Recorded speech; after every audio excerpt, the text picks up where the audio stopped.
Bismillahirrahmanirrahim. Assalamualaikum warahmatullahi wabarakatuh. Selamat pagi teman-teman. Kita jumpa lagi ya di titik balik perubahan. Waduh, masih ngantuk Kang. Ya, Kita ini. awali berdoa dulu ya sebelum kita awali aktivitas kita pagi ini supaya apa yang kita dapat pagi ini bisa lebih bermanfaat dan lebih berkah.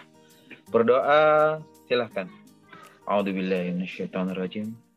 Bismillahirrahmanirrahim. Rabbi zidna ilma warzuqna fahma bi rahmatika ya arhamar rahimin. Amin. Terima kasih. Monggo Kang. Oke ya, ini tadi agak telat ya, di kantor lagi rame, ada Kak Tias ya dari Pekanbaru. Halo Mbak Tias. Nah, ya, di luar, ini di ruang podcast. Oke, kita lanjut ya. Kita lanjut. Kemarin saya kira kita sudah menemukan satu satu hal yang paling mendasar yang bisa menjelaskan kenapa bahkan di era modern sekalipun ini kita masih banyak lihat penderitaan gitu ya. Salah satunya karena bahwa ego selalu larut pada posisinya, dan ketika ada yang mau tolong justru dia menghindari bantuan itu dengan sinyal ketakutan gitu ya. Dan ini juga saya alami pada diri saya sendiri gitu ya. Jadi saya mau ceritakan bagaimana betapa takutnya saya pertama kali ingin melampaui ego. Tahun 2000, kita kembali ya, tahun 2003. Kita kasih cerita. Jadi malam itu akhirnya saya Mbah ngajak, pokoknya kalau hatimu tenang gitu, ikut aku nanti malam, tak ijazahi gitu ya. Dikasih ijazah ya Latif, dan itu dunia yang bagi saya itu unknown gitu ya, yang tidak saya ketahui. Dunia unknown.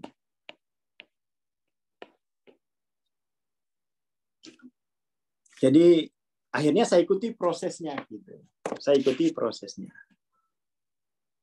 Dia diberitahu dari awal ini prosesnya kurang lebih 5 jam. Prosesnya kurang lebih 5 jam. Kalau kamu kuat, ini adalah rezekimu. Kalau belum kuat, ya belum waktunya gitu. Tapi biar agak kuat nih, minum madu gitu kan. Dikasih madu dari tahun 90-an, sudah jadi batu madunya. Jadi biar terlihat agak sakral. Madunya itu ludah. Iya. Madunya itu katanya ini dulu diludahi oleh kiai besar di Banten gitu ya, Badim. Ludahnya dari Banten pasti kenal. Abuya Dimyati Cidahu ya. Saya nggak kenal siapa itu kan. Saya nggak kenal itu. Jadi madunya itu dipanasin dulu.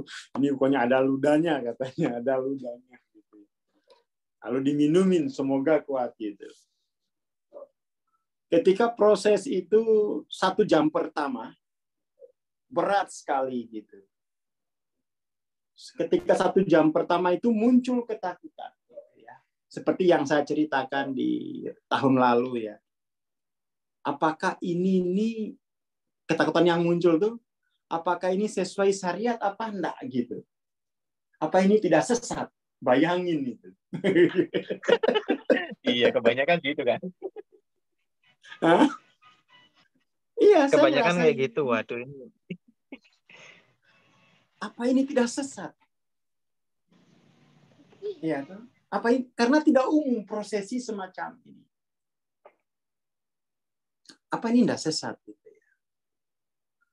Lama, hampir 1 jam tuh saya beratnya saya wirid itu karena diganggu oleh ketakutan.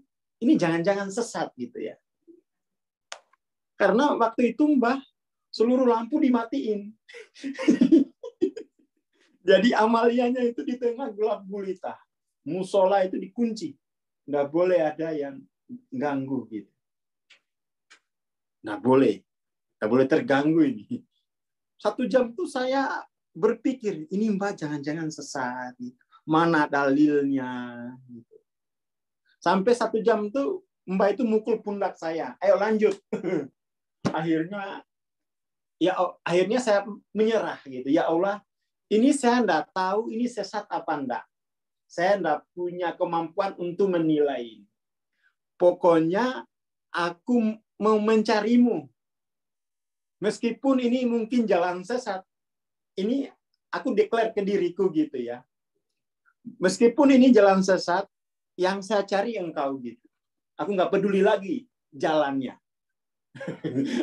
Aku hanya mau fokus pada itu. Setelah 1 jam itu berjibaku dengan pertanyaan, ini kenapa harus jumlahnya segini? Kenapa harus tengah malam? Kenapa tertutup? Tidak boleh ada yang lihat gitu kan? Kenapa dia bilang waktunya memang ini harinya gitu kan? Harinya itu Kamis Pahing gitu ya. Kamis Pahing ya Kamis Pahing. Kenapa hari katanya itu pas? Jadi berkecamuk itu sampai ditepuk pundaknya, lanjut kata Mbak gitu ya. Kalau nggak ditepuk mungkin saya udah keluar dari musola gitu ya. Karena saya memasuki wilayah unknown gitu. Memasuki kegelapan unknown itu menakutkan gitu ya. Ibarat orang belum bisa berenang mau diceburin ke kolam renang sedalam 3 meter gitu kan. Kan ketakutannya semacam itu. Jadi itu salah satu contoh ketakutan gitu ya. Di dalam proses untuk mengubah struktur ego itu. Berkecamuk gitu. Tapi satu hal yang saya pemikiran-pemikiran yang menakutkan itu setelah ditepuk itu muncul kesadaran bahwa saya enggak bisa menilai ini jalannya benar apa enggak. Saya enggak bisa menilai itu ya Allah ini. Tapi yang saya cari engkau gitu. Langsung ringan tuh. Jadi saya memasrahkan seluruh reribet dalam pikiran saya kepada tujuan yang maha besar gitu ya. Jadi ini teman-teman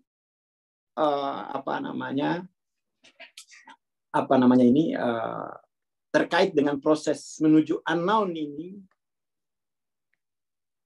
Salah satunya itu bahwa saya tidak tahu ini apakah ini benar apa enggak, tidak punya kemampuan menilai itu. Tetapi saya berniat pada tujuan yang lebih besar. Itu juga kan sama dengan misalnya kita mau bayar mahal nih. Kita mau bayar mahal, misalnya ikut kelas gitu. Niatkan bahwa ini saya enggak tahu bahwa ini lemparan kali ini benar apa enggak. Tapi saya berniat mencari engkau gitu. Saya selalu kalau ikut pelatihan tuh saya niatkan begitu karena saya tidak bisa menilai gitu. Saya tidak seperti banyak orang apa bedanya ini dengan ini gitu.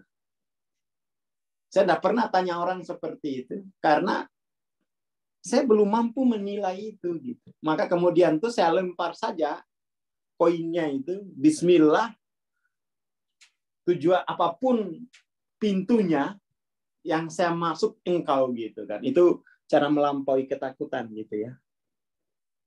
Karena ada juga yang WA, Bang, saya itu sebenarnya mau ikut kelas Abang MTLOC. Ya 5,5 juta seberapa sih. Tapi itu saya itu takut Bang gitu. Saya khawatir, ini sampai nggak saya? Ini benar nggak jalan saya? Ini cocok nggak dengan ini? Jangan-jangan New Age. Ini jangan-jangan Bang Aswar ini aliran New Age gitu kan. Jangan-jangan Bang Aswar ini nyebarin agama. Ya, tuh. Jangan-jangan Bang Aswar ini nyebarin virus, ya jelas nyebarin virus gitu ya. Terus pencerahan. Nah, terkait hal semacam itu kadang-kadang kan kita mau mengeluarkan uang itu, apalagi di luar kebiasaan belanja kita, konsumsi kita, itu niatkan seperti tadi, gitu ya, teman-teman. Pokoknya ya Allah, pokoknya saya nggak ngerti ini jalan. Saya belum punya kemampuan menilai jalan ini. Tetapi yang saya cari engkau. lempar, bismillah. Ya, lempar koinnya, masuk. Itu nanti ketakutan itu hilang gitu ya. Ketakutan itu hilang. Setelah saya lewati fase itu, maka kemudian tuh terbuka pintu-pintu itu. Saya lihat, ini ya dimensi ini. Ini ya dimensi ini. Ini ya dimensi ini. Setelah prosesi malam itu, wah, senang sekali itu, Simba. Alhamdulillah lolos juga, udah gantian ya. Aku tidur di musola, kamu tidur di tempat tidur saya. Wah, alhamdulillah gitu ya. Tapi ternyata itu disuruh tempat tidur tuh kayak gitu, dikunci gitu. Waduh. Masuk ke wilayah unknown. Teman-teman, soal wilayah unknown ini dibaca lagi buku Becoming Supernatural ya. Kalau belum punya, beli sama Mas Jamin. Becoming Supernatural itu ada wilayah unknown. Wilayah unknown. Jadi biar tidak ketakutan. Hidup miskin 20 tahun nggak takut. Mau belajar aja itu takut gitu. Itu kan orang Indonesia itu ya. Hidup miskin 20 tahun tuh nggak takut. Tapi belajar tuh takut gitu. Jadi apa ya? Kadang-kadang tuh begini yang saya lihat pada masyarakat kita. Keadaan atau situasinya itu menuntut transformasi kesadaran baru, tetapi malah yang muncul adalah insting survival egoistik. Ini kan maksudnya tuh ya. Jadi keadaan itu harusnya sudah memaksa kita untuk menuntut kita untuk transformasi pada kesadaran baru, tapi respon kesadaran kita justru respon yang survival egoistik. Itu banyak terjadi. Sudah tahu ini bangkrut, istri sudah marah-marah. Kita malah justru menghidupkan survival egoistik. Kalau yang sudah berkeluarga, kalau istri itu sudah tidak bahagia, sudah tidak happy, itu alarm bahwa itu adalah situasi yang menuntut transformasi kesadaran baru. Bukan kemudian istrinya diserang, Bu, ayo bercermin, jangan manyun terus. Ya kan, itu kan respon survival egoistik gitu ya. Jadi Tuhan itu sudah memberi kita tanda-tanda kapan harus transformasi kesadaran. Tapi karena rasa takut itu, ya karena rasa takut itu justru insting survival yang hidup gitu. Itu poinnya ya, itu poinnya. Jadi kalau teman-teman sudah sampai pada situasi tidak enak dalam hidup, itu berarti situasi itu sudah menuntut kamu transformasi kesadaran. Apapun, jual tanah ke jual apa gitu ya. Segera tangkap pesan ilahi ayat itu. Kita itu kepala batu dengan situasi gitu ya. Kepala batu dengan situasi. Ketika ada situasi yang menuntut transformasi, kita malah meresponnya dengan insting survival gitu. Insting survival egoistik. Itu yang bikin penderitaan tumpuk menumpuk.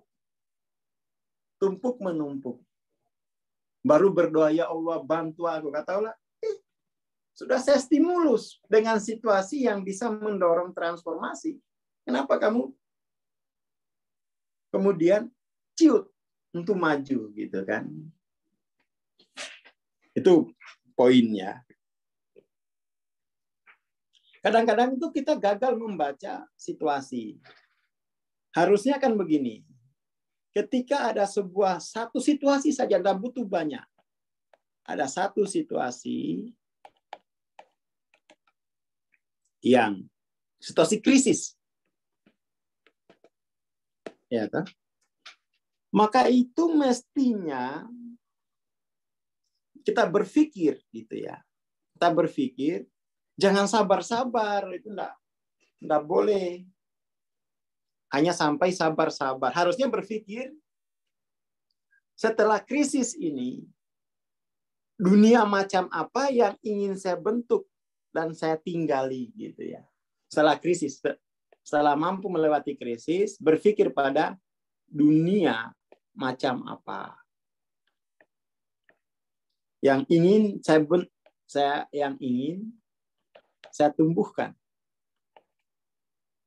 dan saya tinggali.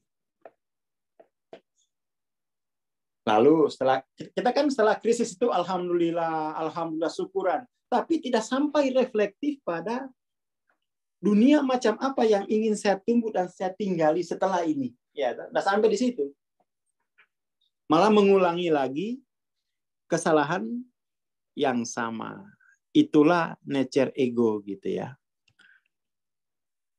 Nature ego. Itu bagian kebebalan, bebal.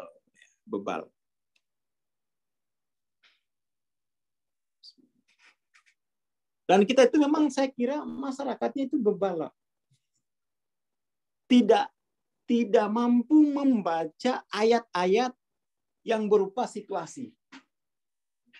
Ya, tidak mampu membaca ayat-ayat yang berupa situasi. Udah jelas ini 1 tahun ini kok nggak ada perubahan. Itu kan situasi yang menuntut transformasi kesadaran. Ngeluh aja gitu ya. Sambil nunggu ditolong Tuhan loh. Itu situasi yang krisis itu namanya hidayah. Hidayah itu kan cahaya yang menuntun, ya. Jadi hidayah ini hidayah. Kan ada taufik, ada hidayah, ya toh. Wabillahi taufik wal hidayah. Wabillahi taufik wal hidayah. Wabillahi hidayah wa taufik harusnya tuh. Kalau secara progresif ya. Hidayah itu cahaya yang menuntun. Jadi situasi sulit itu hidayah yang menuntun ke depan gitu ya. Itu namanya hidayah. Itu sudah pertolongan Tuhan. Lalu kalau taufik itu dia tidak hanya menuntun tetapi juga memampukan gitu ya.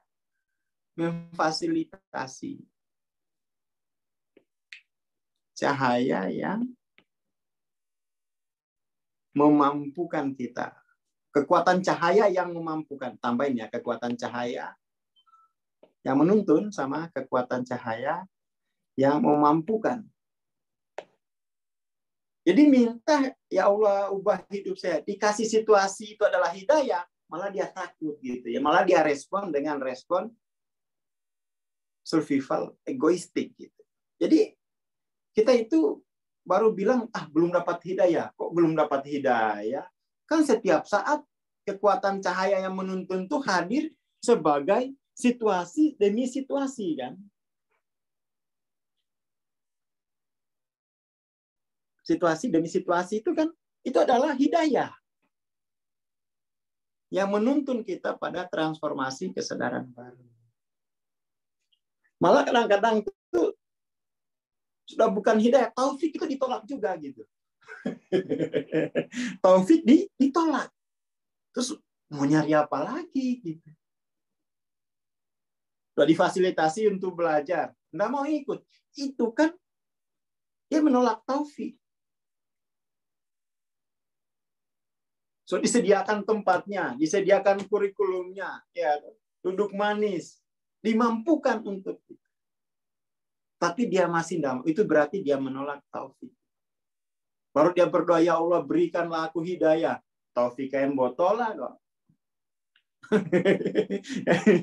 Taufik aja ditolak gitu ya. Jadi kadang-kadang itu kita tidak mengerti apa yang kita maksud gitu ya. Kebanyakan tuh begitu. Padahal kan kita berikan hidayah. Kekuatan cahaya yang menuntun Itulah situasi. Kalau sudah 20 tahun miskin, itulah hidayah biar kamu keluar dari situ. Transformasi kesadaran, jangan tinggal di situ. Gitu kan. Minta hidayah ternyata enggak tahu apa yang dia minta. Sudah dikasih setiap saat. Dimarahin istri, itu hidayah ya. Bagi para suami, dimarahin istri itu hidayah, cahaya yang menuntun untuk transformasi kesadaran. Ini bukan berarti saya mempromosikan jomblo ya. Jomblo itu justru belum dapat hidayah.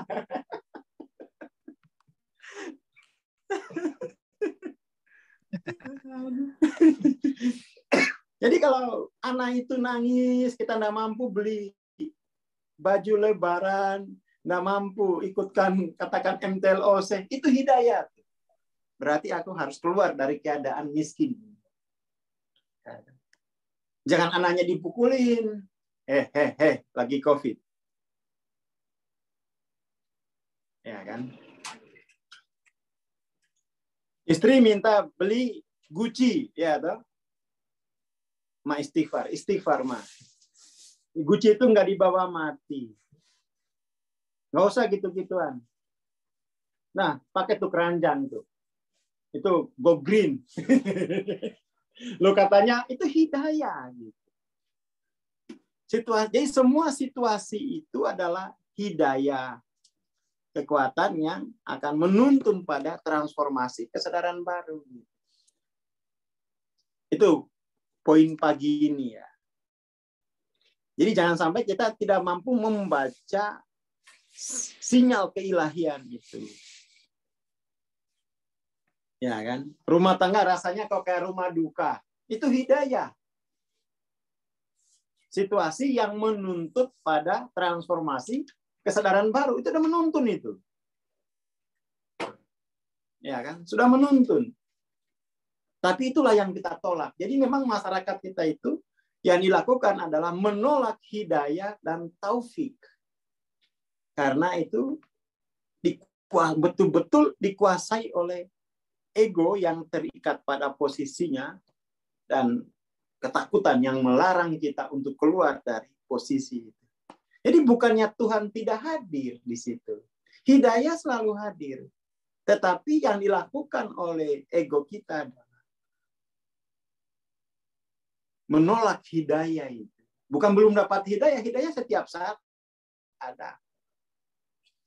Tetapi itulah yang menolak itu. Menolak. Kalau sudah terbiasa menolak hidayah, maka akan sampai waktunya dia tidak bisa ditolong lagi. Karena apa? Penolakannya pada cahaya hidayah ini. Jadi perubahan itu sebenarnya penolakan ego kita pada cahaya hidayah. Kita bongkar terus. Dan itu kita mesti ada semacam spirit. Saya akan bongkar posisi di ego yang menolak hidayah itu. Ya kan? Itu fungsinya ikut-ikut transendensi. Kita akan mencari posisi ego, di mana sih posisinya? Saya sendiri juga berjuang itu ya, terus berjuang untuk mengenali posisi-posisi untuk posisi-posisi ego yang secara intrinsik menolak cahaya. Saking itu impiannya tuh, impiannya.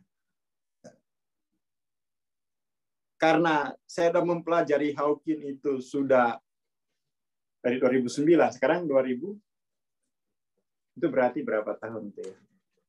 Udah 13 tahun gitu, rasanya kok kayaknya masih kurang nih ya. Akhirnya tuh ini kita lagi di kantor tuh lagi grounded Quran, ayat-ayat tentang kafir. Itu 500 ayat. Wah, banyak posisi ternyata ya. Kalau Hawking kan memperlihatkan potensi fujur itu hanya sampai ini kan ya. Yang force. Sedikit. Kemarin baru selesai itu. Grounded. Ayat-ayat tentang kafir dan turunannya itu. Oke, kan sampai di sini aja ini. Ternyata di Quran kok ada 500-an gitu ya. 500 lebih. saya ingin selidiki itu gitu ya. Karena itu adalah sebuah posisi di mana jiwa bisa menolak hidayah, bisa menolak taufik. Ya. Bisa menolak hidayah, bisa menolak taufik. Kalau itu tidak kita temukan posisi itu, kita akan terus dikuasai oleh kegelapan. Kita akan terus dalam gelap gitu ya. Jadi teman-teman, ini penting ya. Dibaca-baca lagi buku Transcending Level of Consciousness. Buku Dissolving Ego. Setidaknya itu menunjukkan posisi-posisi di mana pada posisi itu jiwa kita itu menolak hidayah, menolak taufik. Ya, itu poinnya gitu ya. Itu kan fujurnya di situ gitu. Makanya ini harus menjadi human project ya. Ini human project-nya PC itu mulai meninggalkan, bukan meninggalkan ya, mulai melampaui, tidak meninggalkan, mulai melampaui kajiannya Hawking terkait dengan force. Force itu sekarang kita bahasakan jadi fujur gitu ya. Dan itu banyak referensinya tentang fujur itu di Quran. Banyak referensinya. Jadi belajar itu seperti itu gitu. Terus dalami ya, dalami.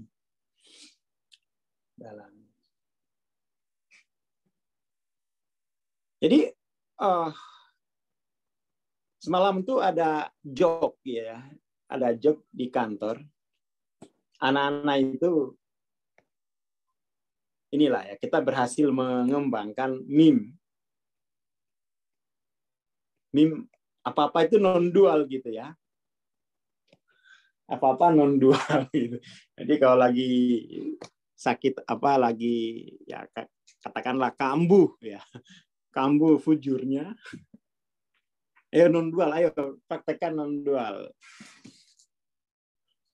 Terus ada yang protes gitu. Apa-apaan sih non dual mulu gitu ya. Non dual malah aku tambah sakit. Iya, non dual itu ada levelnya gitu. Level pertama dari non dual itu adalah untuk memutus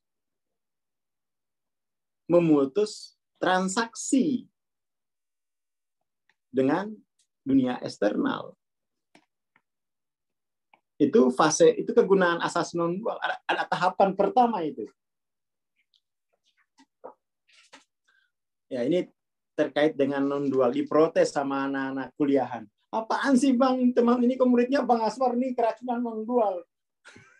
Ya itu udah benar itu. Tapi kok aku nggak sembuh-sembuh. Ntar dulu, sabar. Belum bisa ngisi.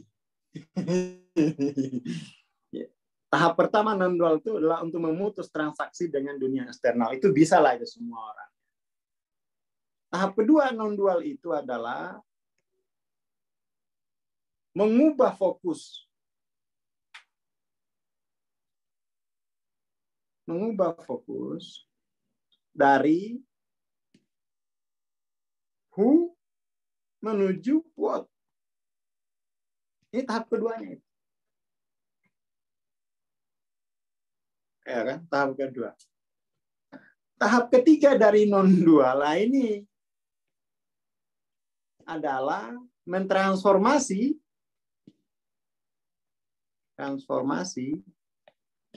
what yang fujur.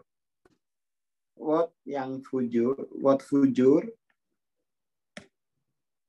menjadi what yang non-dual atau takwa. Nah, ini belum tentu mampu. Tapi kalau 1 sama 2 itu mampu lah ya, yang udah 500 tuh. Oh gitu Bang. Tak kira ya non-dual mulu, non-dual. Iya, tahap ketiganya itu kan progresif gitu ya. Jangan kecewa sama asas non-dual. Karena itu ada tahapan ya. Ada tahapan ini teman-teman yang sudah MTLOC gitu ya. Tahapan-tahapannya itu ini. Tahapan pertama itu untuk memutus transaksi dengan dunia eksternal maupun dengan masa lalu. Yang kedua, kemudian untuk mengubah fokus dari who ke what. Yang ketiga, mentransformasi what fujur menjadi what non dual. Ini yang harus ini paling tidak harus 600 tahu motif lah ya. Motif dari fujur-fujur itu. Ini pesan bagi yang sudah belajar sudah 500-an gitu ya. Seperti itu. Sesuai Bang, itu juga pertanyaan saya ya. Soal non dual ya. Malam tuh di kantor anak-anak pada ribut sampai jam 2. Ngaji nuzulul Quran gitu ya. Ngaji nuzulul Quran tuh saya tanyain anak-anak bagaimana pesan-kesan dengan asas non dual. Bikin remuk banget, ada yang bilang gitu. Ada yang bikin sakit hati Bang. Iya. Sabar coba. Di mana kamu remuknya? Ternyata remuknya di ketiga ini. Sudah tahu ini memang ini aku 75 wattnya. Tapi nggak bisa saya lepas, nggak bisa saya isi gitu. Akhirnya ya tetap non dual gitu ya. Nih ya, asas non dual itu punya 3 level praktek gitu. Nah ini kadang-kadang tuh belum paham levelnya langsung praktek non dual aja. Itu bikin sakit hati orang gitu ya. Seperti di kantor gitu ya. Semalam saya tanyain. Nah, saya kira teman-teman dengan buku Hawking MTLOC, kemudian di Solving Ego, itu cukup membantu mengajarkannya tentang what. Itu wajib itu. Kalau mau betul-betul serius, mau mentransformasi fujur ke takwa itu bagus. Paling indah posisi-posisi fujur itu diterangkan di situ. Walaupun nggak pakai kata fujur, tapi pakai istilah force gitu ya. Dan sekarang PCI itu udah melampaui peta kesadaran Hawking. Kita sudah mulai grounded ayat-ayat tentang kafir, kegelapan gitu ya, fujur. Kita udah ke sana, itu udah semalam udah selesai gitu ya, kita grounded. Jadi tidak meninggalkan tapi melampaui. Jadi ini akan banyak berkurang menampilkan peta kesadaran. Tidak akan ditampilkan karena kita sudah lebih jauh. Sudah 5 tahun. Sudah 5 tahun ngomongin peta kesadaran. Sudah 5 tahun. Waktunya melangkah lebih jauh. Set gitu ya. Langkah lebih jauh. Dan teman-teman kalau peta kesadaran saja belum tuntas, gimana mau melangkah lebih jauh? Ya. Maka yang bisa ngikutin itu ya yang belajar terus gitu. Kalau misalnya di Solving Ego belum baca, tahu-tahu melangkah lebih jauh kan sulit itu ya. Sulit. Makanya ini teman-teman ya fokusin. Kalau bisa tuh hatamin Hawking. Beda bukunya kan Power Force sudah gitu udah banyak. Sehingga nanti mastering gitu ya, mastering terhadap asas non dual ini. Mastering level 3-nya itu ini. Ini biasanya itu pada 650 lah ya. Transformasi what fujur menjadi what non dual. Dan ini sebenarnya itu kalau kita lihat ya, peta Hawking ini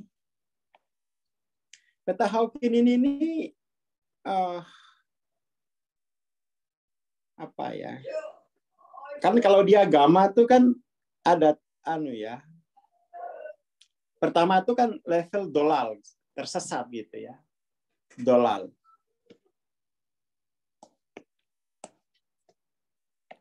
Keadaan awal kan dolal. Dolali mubin. Itu dia harus masuk dalam ini ya, teman-teman yang beda agama enggak apa-apa itu silakan ditafsirkan dalam agama. Dia kan harus Islam dulu.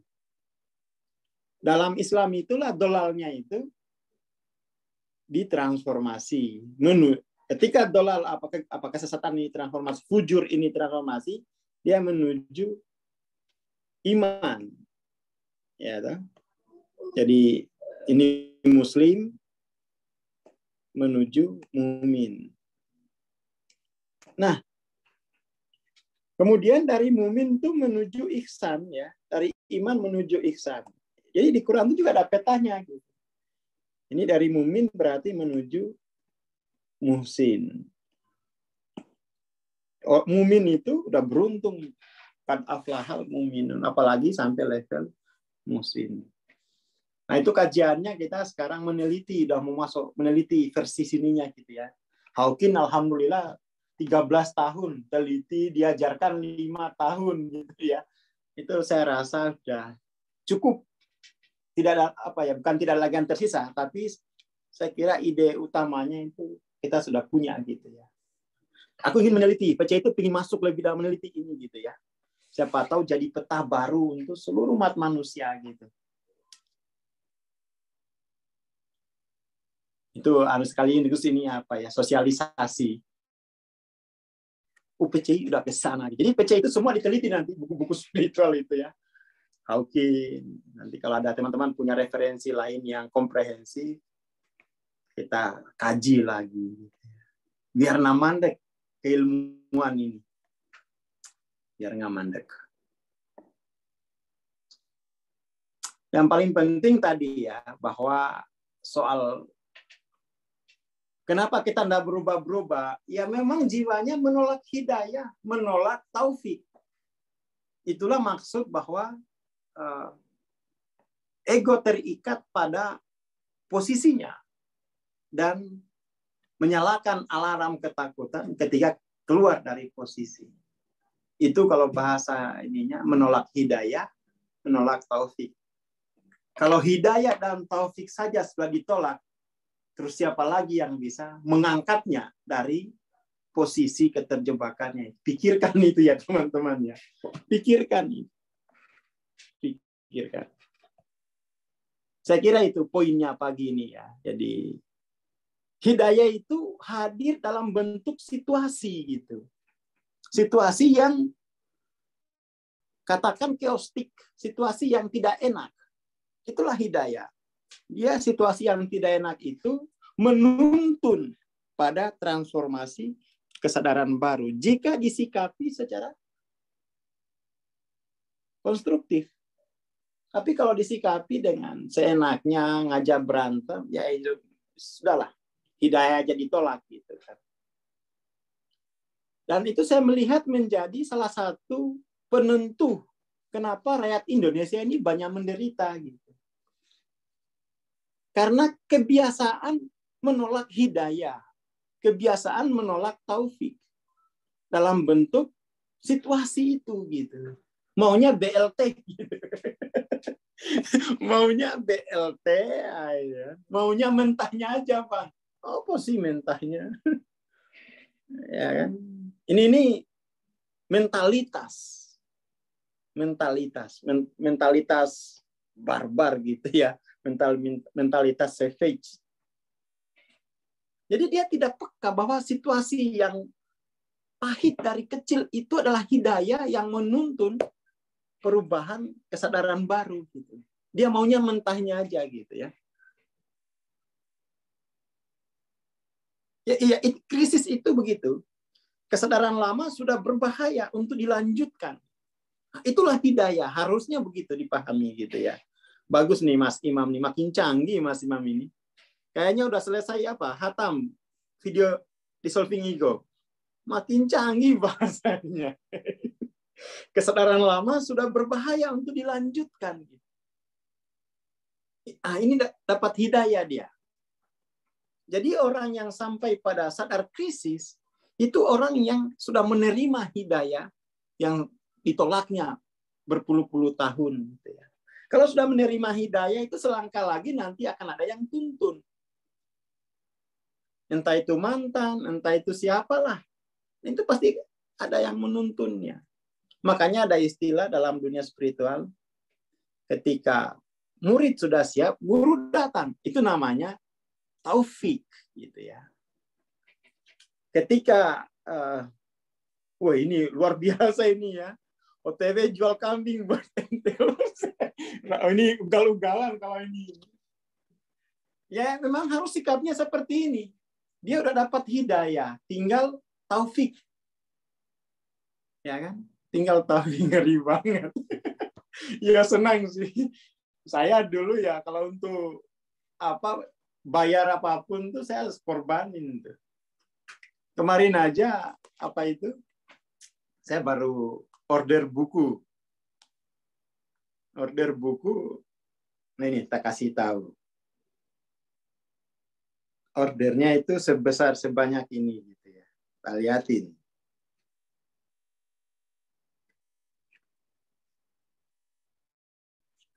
Saya baru order. Tagihannya itu segini. 5.670.000. Saya terus belajar. Karena apa? Saya tidak mau menolak hidayah ya. Setidak-tidaknya kalau saya tidak sampai muhsin atau mumin, ya Allah saksikan saya udah berjuang dengan harta. Saya udah berjuang. Saya beli Story of Ferrari, Little Book of Gucci gitu kan, Little Book of Louis Vuitton gitu kan. Ini belum Saya yang mau setiap tahu. hari itu kan. Hah? Belum yang setiap hari 1 jutaan nih. Oh iya kan tahu ya. Kita nggak bisa kita menolak hidayah, itu nggak bisa. Kita kan ini belajarnya inkulturasi ya. Pokoknya ya Allah saya akan habis-habisan menempuh jalan pencerahan ini gitu ya. Jadi biar kemudian tuh OTW jual kambing itu bagus tuh ya, bagus. Ya saya dapat bukunya itu segini banyaknya gitu ya. Ini 5.600.000. Padahal ini nggak ada yang tuntun, saya baca sendiri. Ya karena itu saya niatnya menjemput hidayah ya Allah. Saya tidak mau lagi, ego saya ini sudah cukup lama dia menolak hidayah itu. Saya akan membaca terus gitu ya. Saya akan buat petah biar gitu ya, biar mudah. Ini kemarin ini. Sampai berapa layar nih ya? 2 layar kayaknya. 3 layar lah. 3 layar itu. 18 buku. Nah. Jadi jangan tanggung-tanggung gitu. Karena apa? Ya saya udah belajar dengan sekian banyak. Keluarga belum makmur. Berarti itu menuntut transformasi kesadaran baru. Keluarga belum makmur. Nah ini bagus nih. Oh Islam udah nggak kompatibel nih Bang buat kemajuan. Ya bagus. Itu namanya sadar hidayah, sadar taufik ini. Jadi memang untuk sampai kepada sadar hidayah aja itu beratnya gitu. Apalagi sampai sadar taufik. Kalau sadar taufik itu OTW jual kambing. Itu sudah sadar taufik dia ya. Itu memang karena kebutuhan ego kita, itu bukan karena promosi. Tidak. Kebutuhan ego. Udah capek kita dipaksa oleh ego untuk terus menolak hidayah, menolak taufik. Oh enggak.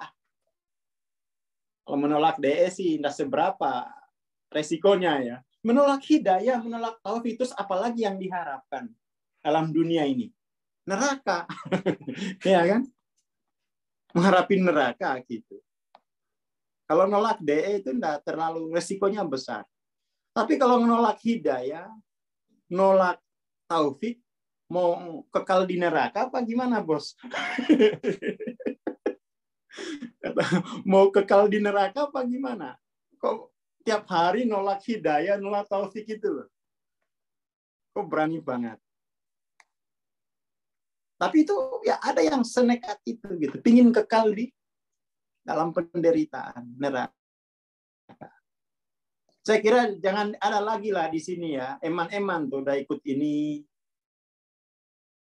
udah ikut kajian ya. Terus pokoknya kalau sih belum ideal, itu berarti masih ada hidayah yang kita tolak. Masih ada taufik yang ditolak oleh ego kita. Mari kita serbu bareng-bareng gitu ya. Belajar bareng-bareng kita. Oke, saya kira itu pagi ini. Karena di kantor ini ada tamu. Bukan tamu sih ya. Ada saudara, ya, anggota komunitas. Jauh-jauh dari Pekanbaru gitu ya. Jadi ini saya cukupkan. Jadi teman-teman, udahlah stop. Kebiasaan menolak hidayah, menolak taufik. Dah. Kita ucapkan selamat kepada yang OTW jual kambing. Karena itu sadar taufik gitu itu. Makanya bahasanya kok canggih benar gitu ya. Itu luar biasa ya. Terima kasih, selamat pagi. Assalamualaikum warahmatullahi wabarakatuh. Waalaikumsalam warahmatullahi wabarakatuh. Terima kasih Bang Aswar. Terima kasih teman-teman. Insya Allah kita akan bertemu besok pagi ya. Ini kita bertemu besok. Wassalamualaikum warahmatullahi wabarakatuh.